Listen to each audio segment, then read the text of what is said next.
Bu qismni izlash TV kino apchiqi bizda fajoat kinolar bor deb turib qo'llagan. Yaxshimisizlar do'stlar? Men sizlarning 100 tuban qijijan do'stinglar yondim-bayon. Bilsam bilmasam ko'pincha yigitlar kichik vaqtidan orzusi ko'rinmas odam bo'lish bo'lib, anda-munda qizlar montsi, tozliq uyi va kiyim almashtirish uyi degandek yerlarni yaxshi ko'ngli bilan tozalab jamiyatga bir kishilik to'kpisini qo'shib bo'lsa kerak. Lekin bu meni o'z ichiga olgan bir turkum tozliq suyar bolalarning bu orzusi tex amalga oshmagan edi. Ammo bu xil iqtidorga ega bo'lgan hamma odam tozliq suyar bo'lishi notayin. Shaxsan men bo'lsam cho'qim to'g'ri foydalandim bunda iqtidordan. Masalan, yotqini ichilib qolganlarning yotqinini yeb qo'yish degandek kuyimjon ishlarni jiq-jiq qilatdiqda. Mana bugungi kinorimizda bosh personaj bo'lsa, bu iqtidorni to'g'ri yo'lga ishlatmay, ko'nalarning timsohning tishiga tegsangmi, qiz bolaning tishiga tegma degan gapga kirmay, oramizdan mangulik ko'rinmas odam bo'lib ketganligi to'g'riliq hojali hikoyani so'zlamoqchiman. Kinoning boshlanishi bilan qandoqli odam ko'rsa, voy bu xotinning voy deb ketgudek narbadu degidek bir xotin Sasaliya o'zining uyqu doğru berib xultvetgan g'azab ananzijuyi bo'lgan yo'ldishining yenidan qechib ketishga tamshilayotdi. Bu xotin putining uchida asta dessab uyqu doğrusini yeniga evilib kameralarni o'chirib o'tib asta qochmoqchi bo'ladi. Dal mushchaqda ehtiyotsizlikdan uyning signali qo'zg'alib ketib, eri uyg'onib ketib, uyqu davrisining joyishganligini bizga isbotlab berdi. Hadisining chiqishiga ulgurib kelgan Sasaliyaning singlisi uyga berib oldirmay ishning oldi keyinni so'rab olay demasdan mashina to'xtatib, "Nim bo'ldi? Nim ishdi? Nega varmiz? Yeznam nada?" deb xuddi bir soat bis mangdigan taksichidek og'ziga tegmay so'zlab ketdi. "O'zinglar chiqibsan-ku, yeznamchu, yaxshimi?" "Ya, mana men ishni ochinglar." Yezinisining urishiga qaramay, bu ot singil moyni quloqchi desib ketib qoladi. Aradan tuvek letr o'tgandan keyin Sasaliya bir qartarlik erning endi paydo bo'lib qoladi. "So desene, asli munda ishbadanglar" deb xato o'ylab turishimga, amaliyotda bu ishning faqat bir oddiy, samimiy, pok do'stlardan ishkanligini, Sasaliyaning bu yerga faqat yordam talab qilib kelganligini bilib yetdim. Hamda mushundaq jiddiy ahvolda biror bog'dek qiz do'stining chiqmay, xotini o'lib ketgan o'g'il bolaning yeniga kelganligini ko'rib, erining buncha donanzi joyi bo'lib ketishining sababini bilgandekmi bo'lib qoldim. Sasaliyaning o'g'il do'sti Andriyan dangliq olim, tadqiqotchi bo'lib, pul desi puli bor, chiroy desi chiroy bor, putuq qozongan nini qizlar tegib olsam nima ish qilyapsiz qivitinga deydigan bir yigit edi. Bundaq sharoit yaxshi bir yigitni parvona qilgan zodi qandoq bir oy parido. Oqshom kechining hayajonligida qarmabdiman. Hamda yaxshi bir qarab boqay desam, haqiqatan bu qizning voy degidekmi yeri yo'q ekan. O'zining yo'ldosh tarafidan qattiq kontrol qilib yetkicha azob tatgan Sasaliya oxiri uningdan qutulib yengillab qoldim deb turishiga singlisi ishni ichib kirib keladi. "Hada, men sana ering Andriyaning xabarini yeb keldim. Uning gapini qilma menga. Ko'rak ko'zim yo'q, anglaydigan qulqim yo'q. Hada, u o'zini o'ltiribdi. O'lishi haq uning. Yelimi o'lmagan. Hada, u sana 5 million dollar miros qoldirib ketibdi." "Voy Andriya, kesiltiniz hozir o'ylab baqsam, Andriyami bilan balati, yaxshi balati o'zimi? Uni bayatın tilovat etding-ku. Uning nari yaxshi, o'lgan vaqti bek yaxshi.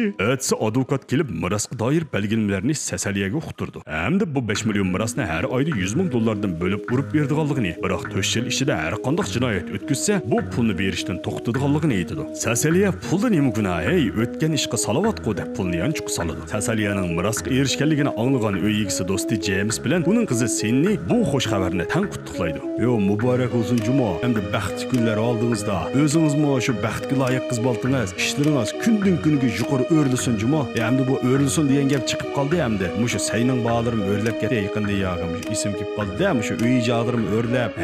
Mushu ajab ishim ketyapti-da, mushu Jumo, mushu uy ijodini ishlariga." Sasaliya o'zining ozg'ini ko'nglini ifodalab, do'stining qizi Sennini oliy maktabgacha bo'lgan o'qish pulini biroqda ko'tarib o'tdi. Shu kundan boshlab bular bir oylik ishlardek texmi inoq ichilib o'tib ketdi. "Yey qopdingizmi?" Siz kelgandan yog'i sahar qopadigan bo'lib ketdim-ku. Nashta qilib olmamsiz? Yana tuxumkan-ku. Issiqlikni bek chiqib ketib boramdim yaqindan yog'i. O'g'il bola degan o'zini issiq tutish kerak, badanga foydali. Jamis Sasaliyaga bexatarlik tuyg'usi elib kelalaydi. Lekin vaqtning o'tishi bilan Sasaliyaning turmushida turli g'alat ishlar yuz berishga boshladi. U xuddi imtihon maydonida jangkovdan xudiksini ko'chirayotgan o'quvchidek cho'chib turadi.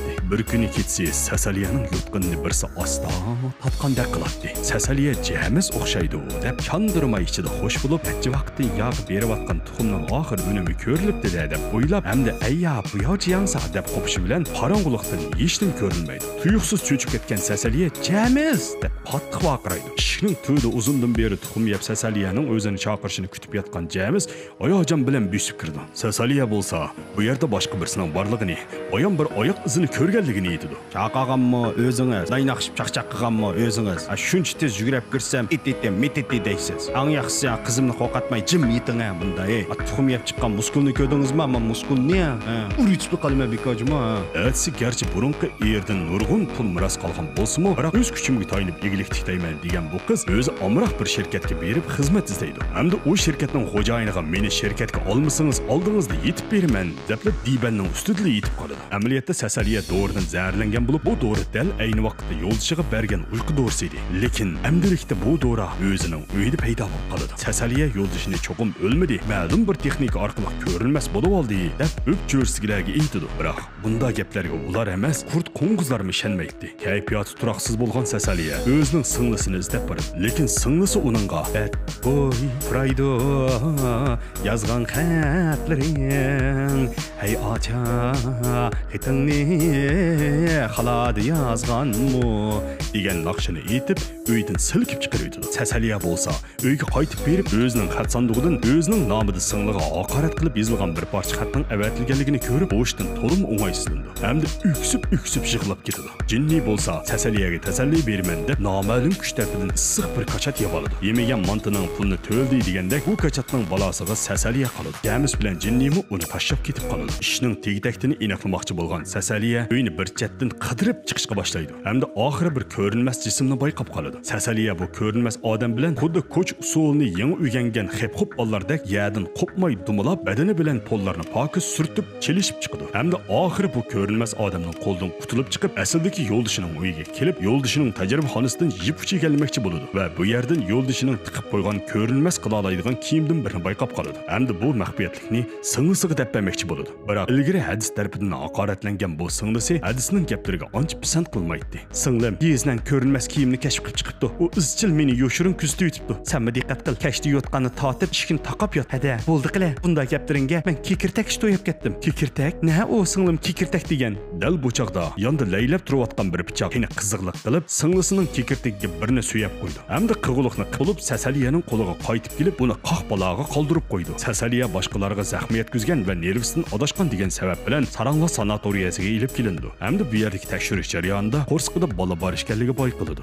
Andersonning inisidan bu bola sababli yo'ldishining hozirgacha bu qizni hayot qo'yganligini bilgan Sasaliya "Men o'lsam sanga bola yo'q" deb o'zini zaxmlantirib yo'ldishiga tahdid ilib kelmoqchi bo'ladi. O'ylaganidek tomirni amdi kesishi bilan ko'rinmas odam shu zamon paydo bo'lib uni to'sib oldi va bu sanatoriyadagi xodimlar bilan qattiq chelishib ketdi. Bu yerdagi xodimlar o'zining kim bilan so'qishayotganligini anqiramay yeyishdan boshqa hech qanday amal qilolmaydi. Ko'rinmas odam Sasaliyaga tahdid silib hamda g'it qisib gapimni angla, bo'lmasa avi qora do'stingning qizini mangulik ko'rinmas qilib o'taman deydi. Sasaliyani tashlab Jamisning qizi Jinnining jiniga qasd qilish uchun mangdi. Sasaliya kaynidan chiqib mashin to'rab qo'g'lamoqchi bo'ladi. Kuchlik yaqqan yomg'irda xiycholarning bahsi o'stirilishi sababidan kelishamay pulning o'rniga o'q berib o'ngish holda kelishib mashindan birini olib qochadi. Bechora shofir mashinda telefonni unutib qoladi. Sasaliya bo'lsa uning ayolini xotirjam qilish uchun shofirning ayoliga "Yo'ldishingiz monchiga kirib ketdi" deb telefonni qo'yib qo'ydi. Demak, yo'ldishingizni hargiz xato tushunmang. Balkim u monchiga tushayotgan vaqtida telefonni Sasaliyada qizlar ishlatib turgan bo'lishi mumkin. Ko'rinmas odam mushtaq ilg'or texnikasi bor turib,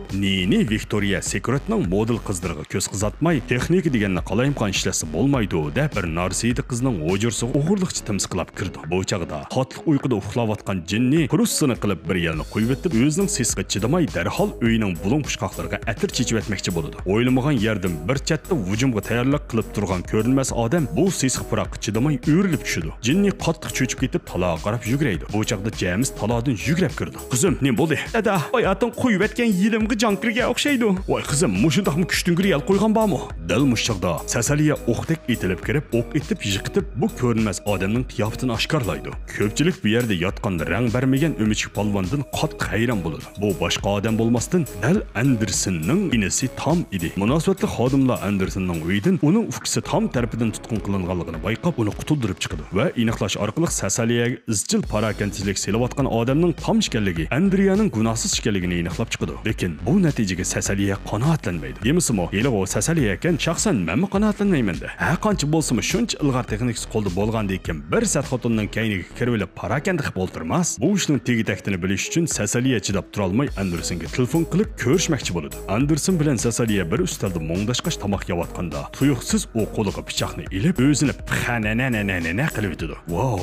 Bu zodi nemish bo'lib ketdi? Acaba yana bir yoshirin odam bormidi? Bu voqeaning keyinda zodi qanday suiqaslar bor? Tuxum yegan James zodi Sasaliya bilan tuxumning kuchini chiqara olamdi yo'q? Sasaliyaning zodi voydagidek nari bor? Yiliq mashinasini bulab ketgan odamning ayoliga to'g'ri tushuntirish bera oldimi? Yuqori savollarga qiziqsangiz, bu filmning to'liq asl nusxasini Izdash TV film apchiqidan ko'rishni unutmang. Texmi ko'p nodir tarjima filmlarni Izdash TV apchiqida